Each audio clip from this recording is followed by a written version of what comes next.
Sobrang toxic na ng buhay, gusto ko lang magpahinga. Kaso pagbukas sa cellphone at scroll sa social media, na pagkunot ang noo, sabing-sabing ano na naman to. Napasabi talaga ako, ano na naman to? Ano namang kalokohan to?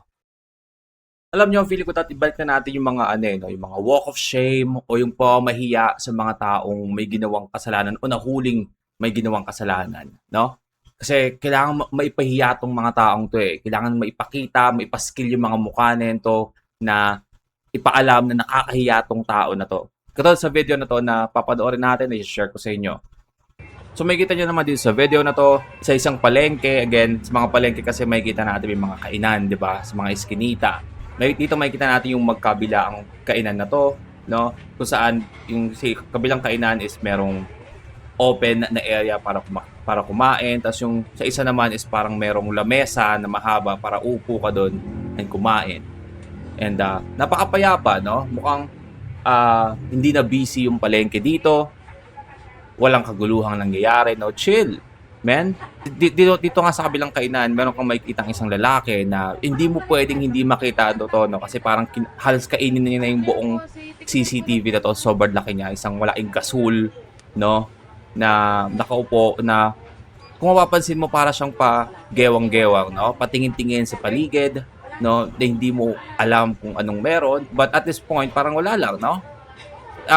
Isa lang din siya sa mga tao sa CCTV video na to na nakaupo or kasama sa CCTV video na to. And bigla-bigla na nga lang makikita nyo na biglang datakutin niya yung pagkain sa harapan niya. Gigewang-gewang ng palakad, patayo. And isasampal niya dito kay nanay.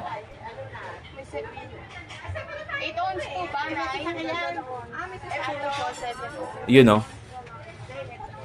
And lahat ng tao sobrang nagulat. Rinig mo yung lagitik eh, no? Ng pagsampal niya kay nanay eh. Lahat ng tao nagulat kung bakit niya ginawa yun, no? Kasi parang wala namang ibang nangyayari, no? Wala namang ginawang masama sa kanyang matanda, 'di ba? Hindi naman siya binulyawan ng matanda. Nakaupo siya doon and yung matanda na ipag-usap lang doon sa tapat niya ng maayos, 'di ba? Walang ibang nangyayari. Kaya ako nabanggit na kailangan ibalik na natin 'to pamamahiya. And yung pag-post ng mga mukha nitong mga taong to na gumagawa ng kasalanan o ng kasamaan sa ibang tao na wala namang ginagawa sa kanila. Eh kasi kung malalaman mo lang ang background ng tao na to, hindi mo i-expect na gagawin niya to, no? Hindi mo aakalain na yung taong to, no, itong tabaching-ching na to, gagawin to sa isang matanda. Kasi itong lalaking to is si Carl Lawrence Colorado Minto. Isang cum laude, no? Graduate batch 2025 sa isang Christian school. Man, it's a Philippine Christian school. Kita mo naman yung ngiti niya, oh. Ngiting panalo, di ba? So, kung babasihin natin yung sa background niya, no? Tapos sa mga kwento-kwento lang, parang hindi ka maniniwala na, bakit hindi niya gagawin yan? Galing Christian school yan eh. Mabait na bata yan. Pero makikita natin sa video, no, na hindi na natin kailangan pang mag-spekula kung ano bang nangyari, kung anong dahilan. Walang dahilan, men. Walang dahilan. Ang dahilan dito, lasing. No? Lasing tong tawa-ching-ching na to, tong gasol na to na nakaupo dyan, no, na siguro pumasok sa isip niya na, men, cum laude ako, no? Tapos ako ng cum laude, siguro mas mataas na yung tingin niya sa sarili niya na parang feeling niya mas mababa na yung mga tao. Siguro kayang-kaya ko na lang manampal ng kahit na sino, no? And then yung ginawa niya kay nanay, no? Ganun yung ginawa niya, sinampal niya ng walang dahilan, no? Wala lang. Trip lang niya, cum laude siya, no? Kasi maliban sa sinasabi ko na dapat ipahiya to, this is an assault, man. Pwedeng ihuli to, ipahuli tong tabaching-ching na to, no? Pwedeng ipahuli to sa mga pulis. Kasi this is an assault, man. Isa pang matanda, no, na hindi ka naman lalabanan. Diba? Eh di sana si kuya na lang yung sinampal mo. Ito si kuya, magka-match pa kayo. Baka dinurog ka niya ni kuya, no? Pero hindi, pinili mo yung matanda na hindi papalag sa'yo.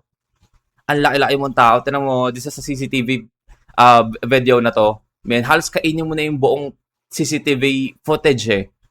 Sobrang laki mo, man. And makita natin na mayroong katangkaran to. Tapos marampal ka, yung kinain mo, sinampal mo pa sa matanda. Di ba? Di mo talaga malalaman na hindi porket na nag-aral ka sa Christian school, mabait kang tao, no? Hindi talaga na sa pag-aaral yan eh. yung kabutihang asal sa magiging tao. And ito si Kuyang Tabachingching, no? Si Carl Lawrence Colorado Minto, ang isa sa buhay na patunay, no, na hindi dahil nakatapos ka ng pag-aaral, dahil edukado ka, nag-aral ka sa Christian school, mabait ka ng tao or kagalang-galang kang tao. Kasi ganito mga klaseng tao, hindi ginagalang to, men. Hindi ginagalang to. Sa banner niya, we are so proud of you and to God be the highest glory. Man, we are not proud of you. No? Siguro hiyang-hiya yung nagpagawa ng ano na to, no, ng maybe tinarpaulin pa to. Hiyang-hiya sa pinagagawa mo, no? Tingnan lang natin kung yung pamilya mo masasabi pa rin na we are so proud of you sa ginawa mo. Dahil lasing ka, pag nahuli ka, sabihin mo, lasing lang po ako. Man, ilang beses na ako nalasing sa buong buhay ko, no? Pero alam ko pa rin naman yung ginagawa ko. Hindi naman ako nangupal o nampal ng ibang tao kasi gusto ko lang. But yeah, I just want to share that, guys, to you. Kasi nag-iinit yung nag-iinit yung palad ko na gusto kong manampal ng tabaching-ching, man. But yeah, yun lang. So, I'll share sa inyo yan.